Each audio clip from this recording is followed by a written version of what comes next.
মালয়েশিয়ার কাঁচা বাজারের দোকানগুলো কেমন হয় আসুন আমরা একটু দেখে নেই।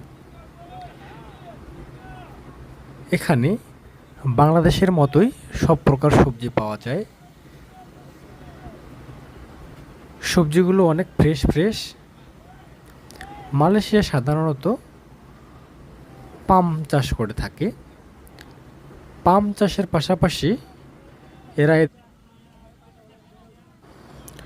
এরা এদের সমতল জমিতে অন্যান্য শস্য জাতীয় ফসল, সবজি চাষাবাদ করে থাকে।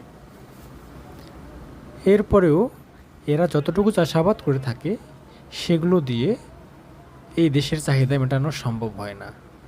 এই জন্য এরা অন্যান্য দেশ থেকে সবজি, চাল, মশলা আমদানি করে থাকে। তবে এখানে সব সময় সব রকম সবজি পাওয়া যায়।